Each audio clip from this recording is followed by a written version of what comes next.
안녕하세요. 테크어비스 김우현입니다. 오늘은 8강 레이어 설명 및 PCB 환경 설정에 대하여 설명을 해드리도록 하겠습니다. 네, 지금 보시는 화면은 지난 시간에 변환된 PCB로 넘겨진 데이터를 화면에 띄워놓은 것을 보고 계십니다. 네, 우선 레이어하고 PCB 환경 설정에 대한 부분인데요. 레이어를 보기 위해서 단축키를 한번 사용해 보도록 하겠습니다. L키를 눌렀습니다. 네, 키보드 L키를 누르게 되면 뷰 컨피그레이션이라는 패널이 뜨게 되는데요. 오른쪽에 뷰 컨피그레이션이라고 패널이 이미 위치하고 있죠. 그래서 사용자는 키보드 L키를 누르시거나 또는 뷰 컨피그레이션 패널을 클릭하셔도 됩니다. 네, 기본적으로 레이어스라는 부분에 레이어가 목록으로 쭉 나와 있고요. 그 다음에 레이어 셋이라는 부분이 있습니다. 레이어 셋은 레이어들을 필요한 목적에 따라서 그룹핑 해 놓은 게 바로 레이어 셋입니다. 그리고 그 밑에 보시면 액티브 레이어라고 보이시죠? 액티브 레이어는 바로 커런트 레이어라고 보실 수가 있는데요. 지금 여기에 보이는 레이어들이 여러 가지가 있습니다. 그 중에 뭐 탑 레이어라고 보이시죠? 이 탑 레이어가 현재 액티브 레이어로 되어 있습니다. 네, 액티브 레이어라고 하면 현재 보여지는 많은 레이어들 중에서 어떤 작업, 플레이스 라인이라든지 스트링이라든지 또는 뭐 이런 작업들을 하실 때 그 데이터가 드로잉 되는 레이어를 바로 액티브 레이어라고 하실 수가 있습니다. 지금 빨간색으로 선이 그려지는 걸 보실 수가 있겠죠. 네, 액티브 레이어는 지금 이제 화면상에 보이시는 것처럼 이렇게 드로잉을 하실 수도 있고 드로잉 하셔서 그 부분을 보일 수가 있는데 하단에도 표시가 되어 있습니다. 하단에 보이는 것들이 바로 현재 레이어들의 목록이 쭉 나와 있는데요. 이 레이어들 중에서 탑 레이어만 색상이 반전되어 있는 걸 보실 수 있습니다. 바로 탑 레이어가 액티브 레이어이기 때문이죠. 버튼 레이어로 한번 바꿔보겠습니다. 클릭하고 마우스 왼쪽 버튼을 클릭하고 다시 한번 플레이스 라인 명령을 누르게 되면 아까는 빨간색으로 드로잉이 됐지만 지금은 파란색으로 드로잉 되는 걸 보실 수가 있겠죠. 이처럼 레이어를 드로잉 작업 이런 것들을 하실 때 액티브 레이어로 되어 있는 부분에 데이터가 드로잉이 된다라는 걸 보실 수가 있습니다. 네, 하단에는 이제 시스템 컬러라는 부분이 있고요. 이거는 실제 피지컬하게 존재하는 레이어가 아니고요. 실제로 이제 시스템 내부적으로 사용되는 일종의 색상 정보라고 보시면 됩니다. 존재하지 않는 레이어들이죠. 예를 들어 가지고 뭐 커넥션 라인이라고 하면 회로도에서 드로잉했던 배선 정보를 어느 핀에서 어느 핀으로 연결해라라는 그런 색상으로 표시하는 게 커넥션 레이어고요. 셀렉션 및 하이라이트 이것은 제가 어떤 오브젝트를 클릭을 했을 때 이렇게 패드가 하이라이트 된다든지 또는 이렇게 부품이 색깔이 변하는 것들 이런 것들을 이제 셀렉션 하이라이트라고 보실 수가 있겠죠. 네, 다음으로는 이제 패드홀, 뭐 비아홀 이런 건 이제 홀에 대한 색상 정보를 표시하는 부분인데요. 이거 잠시 제가 앞쪽으로 눌렀습니다. 좀 더 설명을 이렇게 해놓고 한번 보여드리죠. 네, 일부분을 확대를 해보면 네, 이렇게 보시면 지금 현재 비아가 안 보이는데요. 비아를 하나 갖다 놔보겠습니다. 그러면 이렇게 이제 비아의 색깔이 보이시죠? 네, 보시면은 지금 가운데 부분에 색깔이 홀 사이즈만큼 갈색으로 표시가 되어 있습니다. 이게 바로 비아 홀스의 색상 정보가 나와 있죠. 네. 부품의 패드인 경우에는 물론 이제 스로우 홀이 되겠죠. 관통 홀. 스로우 홀인 경우에는 이 색깔로 표시가 됩니다. 네, 그 다음에 나머지들도 마찬가지로 기타 여러 가지 색상들을 사용자 입맛에 맞춰서 색상을 변경하실 수 있고요. 눈동자 모양이 보이는 경우에는 이 레이어 색깔을 화면에 표시하겠다. 끄면 이렇게 색깔이 표시가 안 되는 것을 보실 수가 있고요. 온오프 왼쪽 버튼으로 클릭하시면 되고요. 색깔을 변경하시려면 이 부분에서 색깔이 있는 부분에서 마우스 왼쪽 버튼을 클릭하셔서 색깔을 바꾸실 수가 있습니다.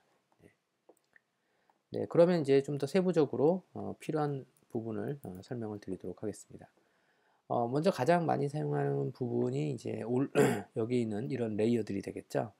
지금 보시면 이제 그룹으로 되어 있는데요. 시그널 앤드 플랜 레이어스라는 게 보입니다. 요거는 이제 신호선, 전기적인 신호 특징을 갖고 있는 레이어들이 바로 시그널 앤드 플랜 레이어가 되겠고요. 여기는 지금 디폴트로 탑 레이어와 버텀 레이어가 들어가 있습니다. 탑 레이어를 꺼보면 아까 드로잉했던 부분이 안 보이죠? 다시 켰고요. 버텀 레이어를 꺼보면 이렇게 됩니다. 네, 그래서 탑 레이어와 버텀 레이어가 있는데 이것은 특성상 시그널 레이어로 되어 있다라는 걸 보실 수가 있고요. 이 시그널 레이어는 여기에서 어떤 온오프 토글을 하실 수가 없습니다. 네, 그래서 요거를 추가를 하시려면 사용자가 별도의 레이어 스택 매니저라는 부분으로 이동을 하셔서 레이어 추가를 해주셔야 됩니다. 지금 여기서 마우스 오른쪽 버튼 눌러서 팝업 메뉴를 띄우고 레이어 스택 매니저를 클릭하셔도 되고요. 또는 디자인 메뉴에 보시면 디자인 메뉴에 레이어 스택 매니저라는 별도의 메뉴가 있습니다. 이 메뉴를 클릭하시고 레이어 스택 매니저로 이동하실 수가 있습니다. 네, 이렇게 레이어 스택 매니저를 띄워 보시면 기본적으로 지금 현재 레이어가 이렇게 추가된 걸 보실 수가 있습니다. 탑 레이어가 여기 보이시죠? 예, 탑면에 이제 시그널 레이어고요. 버튼 레이어가 보입니다. 네, 여기에서 레이어 추가를 하실 수가 있습니다. 레이어 추가는 애드 레이어 버튼을 이용해서 추가를 하실 수가 있는데 이때 애드 레이어는 일반 시그널 레이어를 추가할 경우에는 애드 레이어, 그리고 플랜 레이어를 추가할 경우에는 애드 인터널 플랜을 선택하시면 됩니다. 지금 보시는 이 화면은 제가 좀 더 다른 설명을 진행을 하고 다시 한번 돌아와서 설명을 드리도록 하겠습니다. 자, 그 다음에 이제 나머지 부분이 보이시는데요. 그 밑에 보시면 컴포넌트 레이어 페어라는 부분이 보입니다. 네, 요거는 지금 부품을 구성하고 있는 레이어들이라고 보실 수가 있는데요. 부품을 구성하고 있는 레이어가 바로 오버레이, 탑면에 있는 오버레이가 되겠죠. 탑면의 부품 레이어. 그래서 지금 보시면은 지금 부품이 로딩 되어 있는데요. 이 부품들의 탑면 실크가 보여지거나 보여지지 않거나 이런 걸 보실 수가 있겠죠. 솔더 레이어가 보입니다. 솔더 레이어는 별 표시가 별로 안 나는 것 같은데 좀 확대를 해보죠. 네, 솔더 레이어를 보시면 지금 보시면은 이제 탑 레이어가 보이고 당연히 이제 SMD 부품이니까 탑 레이어가 빨간색으로 이렇게 표시가 되어 있는 걸 보실 수 있고요. 솔더 레이어는 이렇게 레이어 주변에 이렇게 보이는 부분이 보이시죠? 보라색으로 보이는데 이게 바로 솔더 마스킹 레이어입니다. 솔더 마스크 레이어는 이미지가 음영이 바뀌어 있는 상태이기 때문에 현재 보여지는 영역만 제외하고 그림이 없는 데이터가 없는 부분은 실제로 솔더 마스크가 도포되는 영역이라고 보시면 되겠죠. 그래서 그려져 있는 부분은 도포되지 않는 영역, 없는 영역은 실제로 도포되는 영역, 반대로 되어 있다고 생각하시면 됩니다. 네, 그 다음에 솔더 레이어를 지워보면 화면에 안 보이도록 해보면 그리고 패드 레이어도 없애보죠. 네, 그러면 이제 회색으로 보이는 부분인데 이것은 페이스트 레이어입니다. 페이스트 레이어는 솔더 레이어와 마찬가지로 실제로 이제 음영이 바뀌어 있는 레이어인데요. 이것은 메탈 마스크를 제작할 때 사용되는 레이어죠. 네, 그래서 납을 크림처럼 만들어서 실제로 금속에 그 마스크를 씌우고 그 금속에 이제 구멍이 뚫려 있게 되고 그 구멍으로 크림 솔더 액을 도포를 하게 되는데 그 도포되는 실제 데이터의 영역을 표시를 하고 있는 거죠. 그래서 이것도 역시 드로잉 되는 영역이 실제로 솔더 페이스트가 발려지는 부분이기 때문에 실제로 구멍이 뚫려지는 데이터가 되겠죠. 그래서 음영이 바뀌어 있는 데이터입니다. 이것도 역시 이렇게 보실 수가 있고요. 그 다음에 지금 현재 이쪽 부분은 탑 레이어에 대한 색상 정보고요. 오른쪽에 보이는 부분이 버튼, 뒷면에 있는 겁니다. 그래서 앞면과 뒷면의 색깔을 각각 사용자가 보고 작업하실 수가 있고요. 굳이 이것에 대해서 이름을 레이어 페어라고 해놓은 이유는 실제 이 부품이 존재할 때, 탑면에 존재할 때 색상이 이렇게 되는 거고요. 제가 이 부품을 한번 마우스 왼쪽 버튼을 눌러서 드래그를 해보겠습니다. 이 상태에서 키보드 L키를 누르게 되면 뒷면으로 이동을 하게 됩니다. L키. 네. 앞면 뒷면으로 이동을 하게 되는데 뒷면으로 이동했을 때 색깔이 바로 이 레이어들이 되겠죠. 버튼. 네, 그래서 이것은 페어로 쌍이 걸려 있습니다. 페어로 되어 있기 때문에 항상 라이브러리를 제작할 때는 앞면 기준으로 제작을 하게 되고 실제로 이제 PCB에서 배치를 하거나 작업을 할 때는 L키로 뒷면으로 전환을 하게 되는데 이 페어 정보가 등록이 되어 있기 때문에 소프트웨어는 자동적으로 앞면으로 드로잉 되어 있는 레이어의 이미지 정보를 좌우 반전시켜서 뒤에 있는 이 레이어로 이동을 하게 되는 거죠. 그래서 만약에 사용자가 본인이 임의적인 레이어를 추가를 해서 이것도 역시 페어를 하고 싶다. 그러면 이 페어 쌍에다가 사전에 등록을 해 주셔야 됩니다. 네, 기타 이제 메케니컬 레이어가 있는데요. 메케니컬 레이어는 메케니컬 1부터 쭉 있는데 실제로 등록된 건 3개만 보이고 있습니다. 이 메케니컬 레이어는 총 32개까지 사용자가 추가를 하실 수 있습니다. 네, 이것도 역시 마우스 왼쪽 버튼으로 눌러서 온, 오프 토글을 하실 수가 있고요.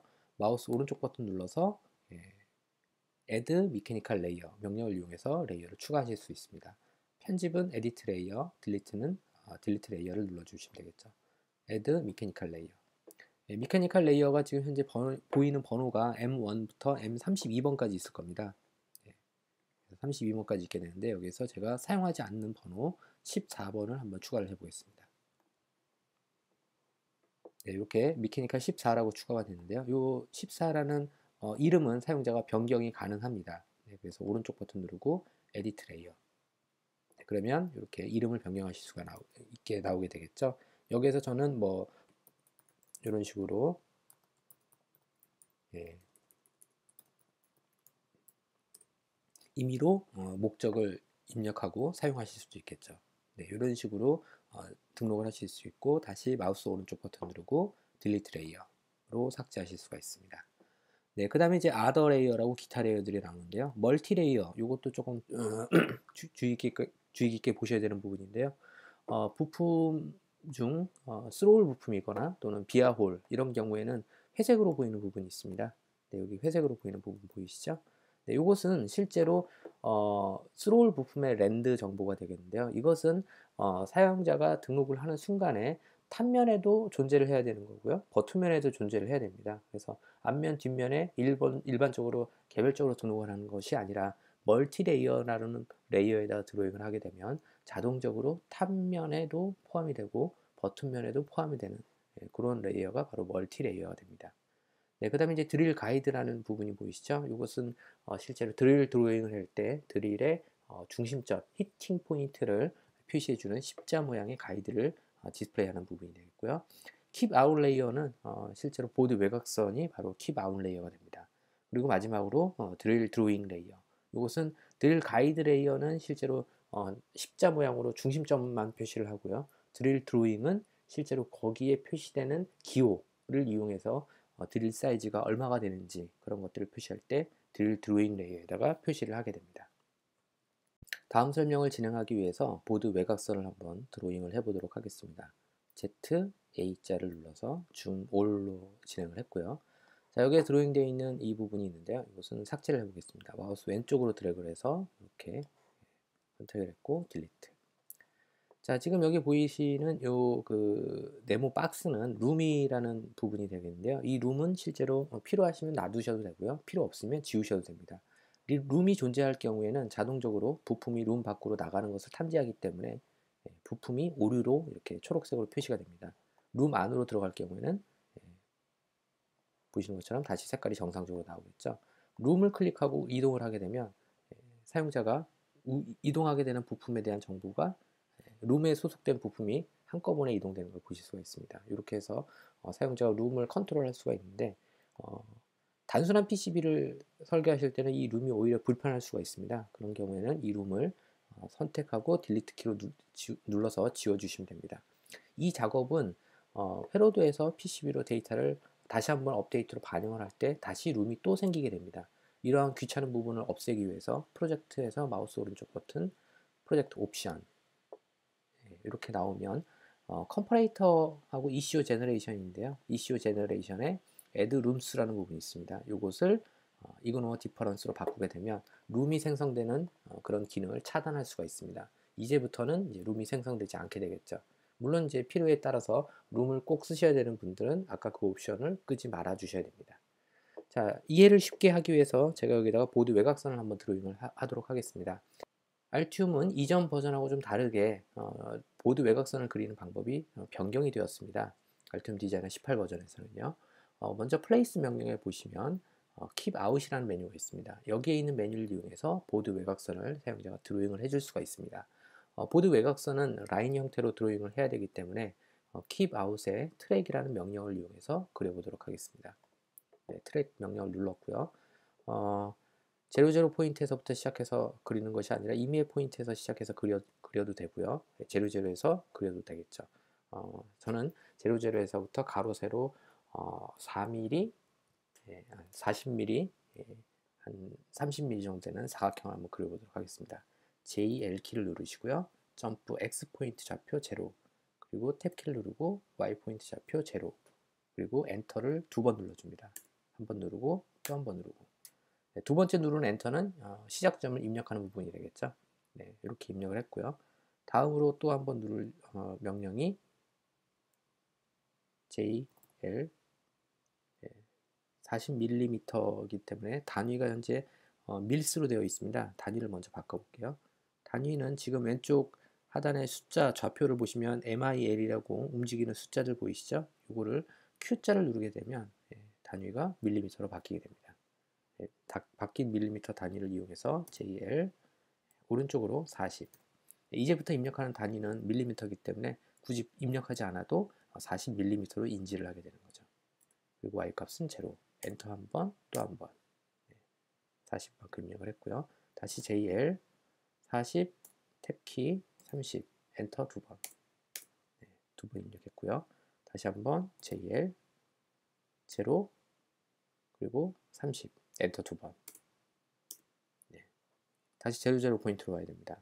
JL 제로, 제로, 엔터 두 번.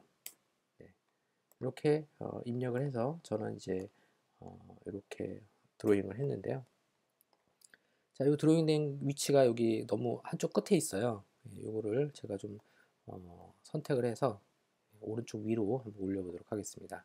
4개를 제가 블럭으로 선택을 했고요. M키, Move 명령이 되겠죠. Move Selection 누른 다음에 임의의 포인트를 클릭해서 이동을 해주시면 됩니다. 원하는 위치에 이동. 이렇게 위치를 했습니다. 자, 이렇게 지금 배치를 했는데 색깔이 지금 멀리서 보니까 좀 이상한 색깔로 보이는데요. 색깔이 파란색 버튼 레이어로 보이네요. 더블 클릭해 보겠습니다. 네, 버튼 레이어로 인지가 되어 있죠. 이것은 버튼 레이어로 되면 안 되고 실제로 키바운 레이어로 되어야 됩니다. 그러면 ZA를 누르고 블럭으로 선택한 다음에 한꺼번에 버튼 레이어로 되어 있는 것을 키바운 레이어로 변경을 하도록 하겠습니다. 네, 정상적으로 이제 바뀌었죠.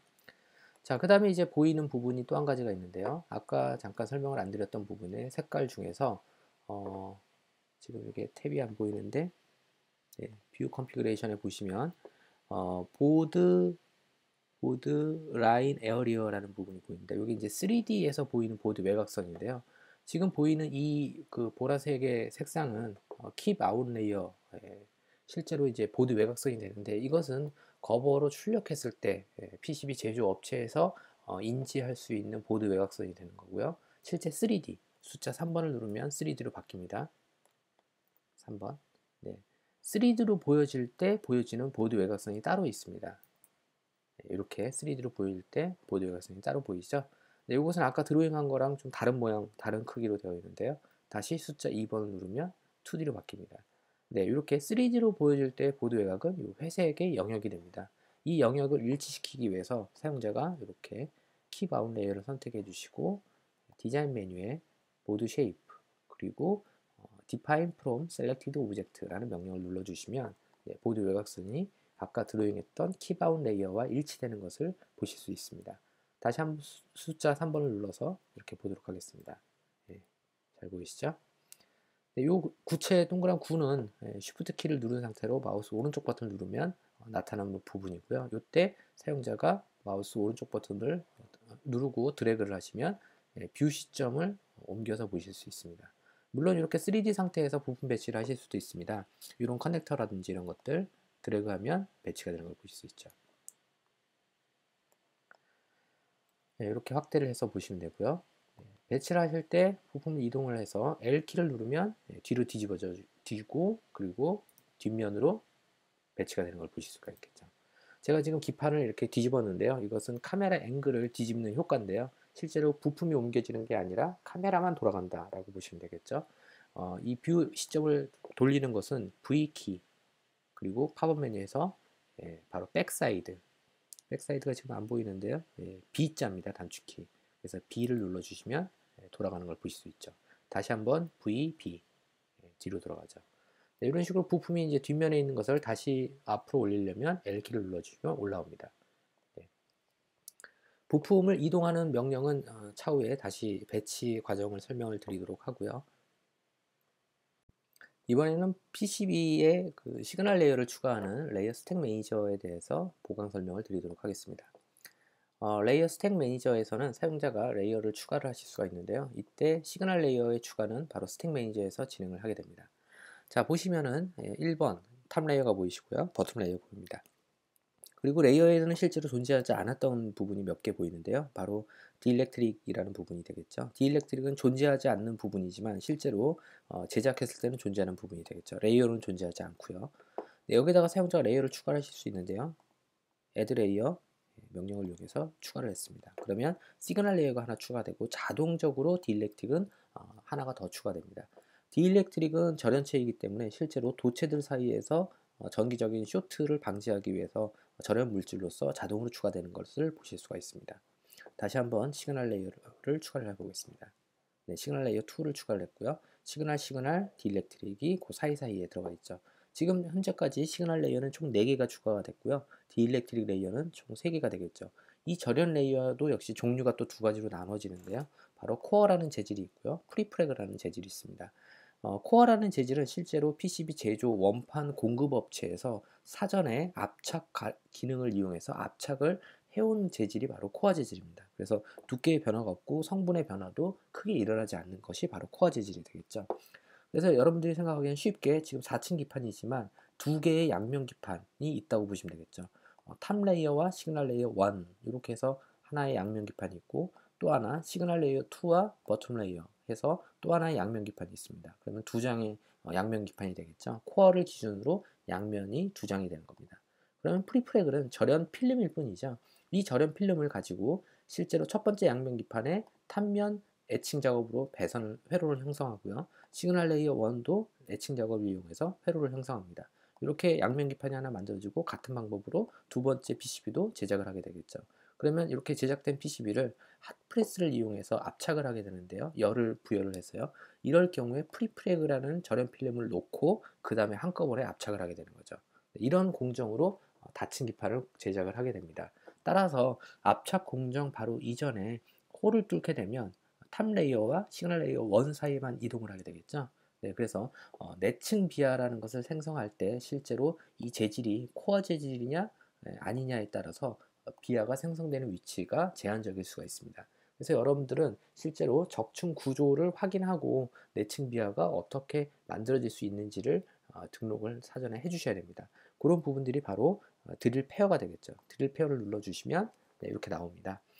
네, 지금 보시는 것처럼 탑 레이어에서 버텀 레이어까지 사용자가 등록한 시그널 레이어에 대해서 드릴 데이터가 만들어지는데요. 지금 스로우를 드릴 데이터입니다. 현재 보시면 밑에 보시면 Create Pair from Layer Stack 현재 등록되어 있는 스택의 이 재질 코어냐 프리프레그냐 이런 형태에 따라서 자동적으로 생성해 주겠다라는 버튼이 되겠습니다.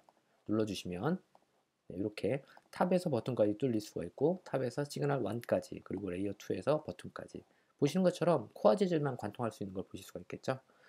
탑에서 버튼까지 뚫리는 스로우 드릴은 실제로 핫프레스로 압착한 이후 압착 공정 이후에 뚫리는 드릴 홀들이 되겠습니다. 수동으로 등록하실 수도 있는데요. add 버튼을 누르고 여기서 탑에서 시그널 2까지 이렇게 등록을 하실 수도 있습니다. 하지만 제작 공정에서는 만들어질 수가 없는 방식이기 때문에 이런 등록은 상당히 주의 깊게 등록을 해 주셔야 됩니다.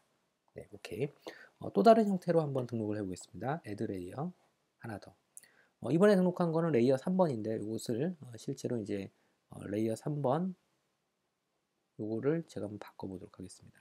지금 이제 가운데가 코어가 됐고 프리프레그 이렇게 되어 있는데요. 현재 그 홀수 레이어가 됩니다. 원래는 레이어는 보통 짝수로 많이 작업을 하거든요.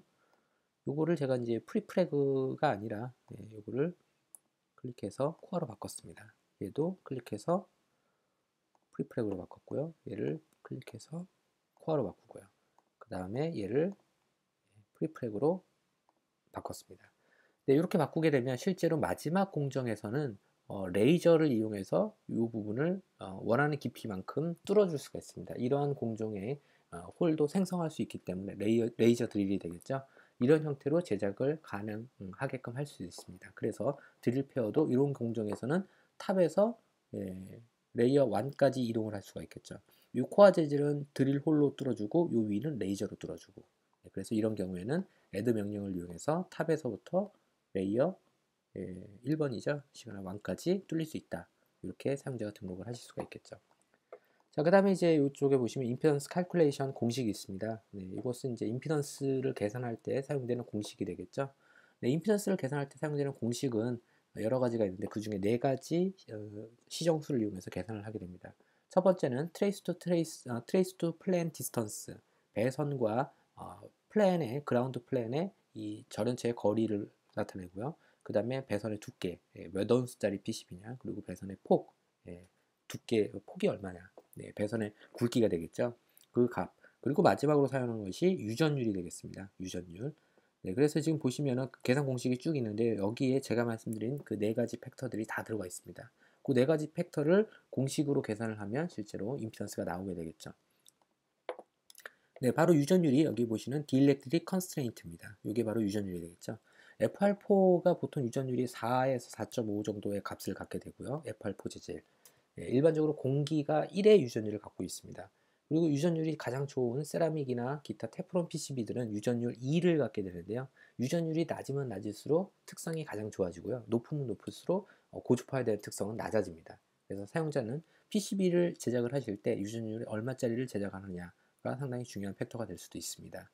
네, 그 다음에 이제 항목 중에서 재질이 나와 있고 이쪽에 보시면은 싱크니스라는 게 나오죠. 두께가 됩니다. 이 두께를 전부 다 합산을 하면 전체적인 PCB 두께가 나오겠죠. 토탈 싱크니스에서 0.9라는 값이 나오게 되죠.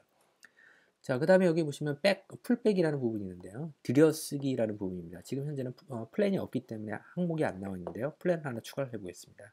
인터널 플랜. 네, 인터널 플랜을 추가를 했는데요. 이런 경우에는 풀백 값이 나옵니다. 실제 보드 외곽선에서부터 얼마만큼 안쪽으로 들여서 작업을 하겠다라는 부분이 되겠죠. 지금 3D 상태에서 보시면 색깔이 지금 다양하게 좀 틀린 부분을 보실 수가 있는데요. 넓게 있는 이 부분이 바로 플랜 부분이 됩니다. 플랜 레이어. 플랜이라고 하는 것은 사전에 미리 구리층이 층 전체를 다 감싸고 있는 것을 플랜 레이어라고 합니다. 그래서 구리층이 전부 다 감싸고 있는데 엣지 부분은 구리층이 돌출되면 안 됩니다. 왜냐하면 바깥 부분에서 어떤 다른 와이어랑 기타 뭐 이물질이 묻어서 쇼트될 수도 있기 때문에 실제로 풀백 거리만큼 안쪽으로 들어와서 설계를 할 수가 있겠죠. 그래서 사용자는 풀백 값을 여기서 조정을 하실 수가 있습니다. 네. 플랫 레이어는 층 전체가 정기적인 특성을 가지고 있기 때문에 층 전체에 대한 네트 설정을 진행을 해 주셔야 됩니다. 먼저 창을 닫고 2D로 돌아와서 플랫 레이어를 한번 보도록 하겠습니다. ZB, 줌 보드라는 단축키가 되겠죠. ZB를 이용해서 플랜 레이어를 한번 보는데요. 지금 인터넷 플랜 1을 눌렀습니다. 인터넷 플랜 1이 이렇게 풀백 거리만큼 안으로 들어와 있고요. 셀렉션 해보면 부분이 하이라이트 되는 걸 보실 수가 있습니다. 하이라이트 된 부분을 더블 클릭하시면 해당 부분에 넷 네임을 지정하실 수가 있습니다. 그라운드. 네, 그러면 그라운드라는 네트가 지정이 됐기 때문에 사용자가 원하는 형태의 뭐 비아를 갖다 놓거나 이런 작업을 했을 때 비아의 네트를 그라운드로 설정을 하게 되면 자동적으로 플랜 레이어가 이렇게 써말 형태의 패드로 만들어지게 되는 것이죠. 3D에서 보시면 이렇게 써말로 만들어지는 걸 보실 수가 있습니다. 다시 2D. 자, 플랜 레이어는 사용자가 필요에 따라서 분할을 시킬 수도 있습니다. 잘라내는 거죠. 이 잘라내는 것은 특별한 명령이 있는 것이 아니고요. 그냥 플랜 레이어에다가 사용자가 라인이나 기타 아크 이런 명령들을 이용해서 드로잉을 해주면 됩니다. 주의하실 점은 이 드로잉 되는 영역은 실제로 네거티브 이미지라는 걸 생각을 해 보십시오. 네거티브 이미지이기 때문에 이렇게 드로잉을 하게 되면 실제 이 부분이 절개가 되는 부분이 되겠죠.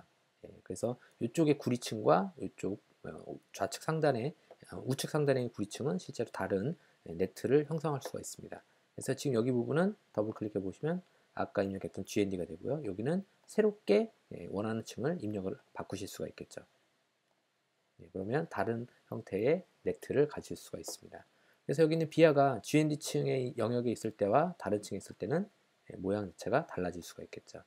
네트를 자기 자신과 같은 네트를 갖고 있는 영역에 있을 때와 그렇지 않을 때의 모양은 달라지게 됩니다.